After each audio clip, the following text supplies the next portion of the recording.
विष्णु भगवान की कथाएं। यहाँ शिव और विष्णु के बारे में पौराणिक कथाओं से 3 दिलचस्प कहानियां पेश हैं। जब शिव का घर विष्णु ने ले लिया, जब विष्णु ने शिव को मुश्किल से बचाया और अंत में विष्णु की शिव भक्ति की एक दिल को छू लेने वाली कहानी। क्या आप बद्रीनाथ की कहानी जानते हैं? ये वो जगह है जहाँ शिव और पार्वती रहते थे। यह उनका घर था। एक दिन नारायण यानी विष्णु के पास नारद गए और बोले, आप मानवता के लिए एक खराब मिसाल हैं। आप हर समय शेषनाग के ऊपर लेटे रहते हैं। आपकी पत्नी लक्ष्मी हमेशा आपकी सेवा में लगी रहती हैं और आपको लाड करती रहती हैं। इस ग्रह के अन्य प्राणियों के लिए आप अच्छी मिसाल नहीं बन पा रहे हैं। आपको सृष्टि के सभी जीवों के लिए कुछ अर्थपूर्ण कार्य करना चाहिए।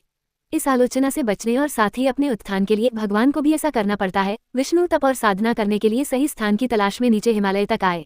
वहां उन्हें मिला बद्रीनाथ, एक अच्छा सा छोटा सा घर जहां सब कुछ वैसा ही था जैसा उन्होंने सोचा था।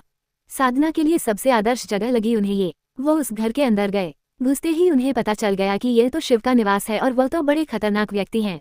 अगर उन्हें गुस्सा आ गया तो वह आपका ही नहीं, खुद का भी गला काट सकते हैं। ऐसे में नारायण ने खुद को एक छोटे से बच्चे के रूप में बदल लिया और घर के सामने बैठ गए। उस वक्त शिव और पार्वती बाहर कहीं टहलने गए थे। जब वे घर वापस लौटे तो उन्होंने देखा कि एक छोटा सा बच्चा जोर जोर से रो रहा है। पार्वती को दया आ गई। उन्होंने बच्चे को उठाने की कोशिश की। शिव ने पार्वती को रोकते हुए कहा, इस बच्चे को मत छूना। पार्वती ने कहा, कितने क्रूर हैं आप, कैसी नासमझी की बात कर रहे हैं। मैं तो इस बच्चे को उठाने जा रही हूँ, देखिए तो कैसे रो रहा है। शिव बोले, जो तुम देख रही हो उस पर भरोसा मत करो।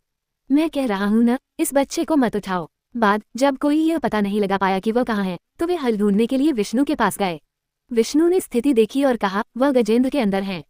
फिर देवों ने उनसे पूछा कि वे शिव को गजेंद्र के अंदर से कैसे निकाल सकते हैं, क्योंकि गजेंद्र शिव को अपने अंदर रखकर अमर हो गया था। हमेशा की तरह विष्णु सही चाल लेकर आए। देवगण शिव भक्तों का रूप धरकर गजेंद्र के राज्य में आए और बहुत भक्ति के साथ शिव का स्तुतिगान करने लगे। शिव का महान भक्त होने के कारण गजेंद्र ने इन लोगों को अपने दरबार में आकर गाने और नाचने का न्योता दिया। शिव भक्तों के वेश में देवों का ये दल आया और बहुत भावनाओं के साथ बहुत भक्तिपूर्वक वे शिव के लिए भक्ति गीत गाने और नाचने लगे। शिव, जो गजेंद्र के अंदर बैठे हुए थे, अब खुद को रोक नहीं सकते थे, उन्हें जवाब देना ही था। तो वह गजेंद्र के टुकड़े टुकड़े करके उससे बाहर आ गए। विष्णु की शिव भक्ति। शिव की पूजा देवता और राक्षस, देव और असुर, श्रेष्ठ और अधम दोनों करते हैं। वो हर किसी के लिए महादेव हैं। विष्णु भी उनकी पूजा करते थे। विष्णु की शिव भक्ति को बताने वाली एक बहुत सुंदर कहानी है। एक बार विष्णु ने शिव से वादा किया कि वह शिव को 1008 कमल अर्पित करेंगे। वह कमल के फूलों की तलाश में गए और पूरी दुनिया में खोजने के बाद भी उन्हें सिर्फ 1007 कमल के फूल मिले। एक कम था। उन्होंने आकर सब कुछ शिव के सामने रख दिया। शिव ने अपनी आंखें नहीं खोली, वह सिर्फ मुस्कुराए क्योंकि एक कमल कम था। फिर विष्णु ने कहा, मुझे कमल नयन कहा जाता है, जिसका अर्थ है कमल के फूलों की तरह आंखों वाला भगवान। मेरी आंखें किसी कमल की तरह सुंदर हैं, तो मैं अपनी एक आंख अर्पित करता हूँ। और उन्होंने तुरंत अपनी दाहिनी आंख निकालकर लिंग पर रख दी। इस तरह की भेंट से प्रसन्न होकर शिव ने विष्णु को प्रसिद्ध सुदर्शन चक्र दिया।